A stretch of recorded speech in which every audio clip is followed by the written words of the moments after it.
నా వీడియోలు రెగ్యులర్గా ఫాలో అయ్యేటువంటి వాళ్ళకి ఇంటర్నేషనల్ న్యూస్లో ఆ మధ్యన మనం ప్రస్తావించుకున్నాం. సూయజ్ కెనాల్ దగ్గర ఒక షిప్ ప్రాబ్లం వస్తే వారం రోజులు 10 రోజుల పాటు టోటల్గా అన్ని షిప్పులు ఆగిపోయినాయి. భారీ ట్రాఫిక్ అయిపోయింది. దాని ఇంపాక్ట్తో ఎక్కువ రోజులు షిప్ అక్కడే ఉండిపోతే దాంట్లో ఉన్నటువంటి కొన్ని సరుకులు ఏమో పాడైపోతాయి, కొంతేమో డ్యామేజ్ అయిపోతుంది. దానివల్ల లేట్ అయిపోవడం వల్ల ఎక్కువ రోజులు ఉండటం వల్ల ఖర్చు పెరిగిపోతుంది, ట్రాన్స్పోర్టేషన్ ఖర్చు పెరిగిపోతుంది. అదొక భారం అయింది.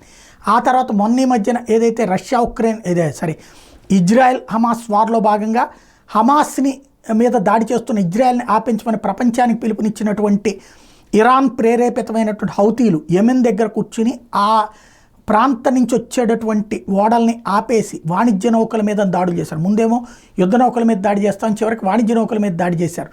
ఇప్పుడు వాళ్ళ ఒక కీ పాయింట్ని బట్టారు. నేను ఆ రోజునే ప్రస్తావించాను. అంటే భవిష్యత్తులో కూడా తీవ్రవాదులు లేదా సముద్రపు దొంగలు ఇక వాణిజ్య నౌకల్ని అడ్డుకునేటటువంటి ఎత్తుగడ చివరికి అన్ని దేశాల సైన్యాలను పెట్టి వాణిజ్య నౌకలు నడపాల్సిన పరిస్థితి వస్తుందేమో తెలియదు అన్నట్టు. అయితే అప్పుడే మరి ఇమ్మీడియట్ ఆల్టర్నేటివ్ వైపు దృష్టి సారించింది మోడీ సర్కార్. రష్యాతో కలిసి కొత్త ప్లాన్ చేస్తే ఇప్పుడు కొత్త రూట్లో నుంచి మన షిప్స్ వచ్చినాయి. చెన్నై వ్లాదివోస్తోక్ మధ్యన ఒక కొత్త కారిడార్కి సంబంధించి ఆపరేషన్ ప్రారంభించారు.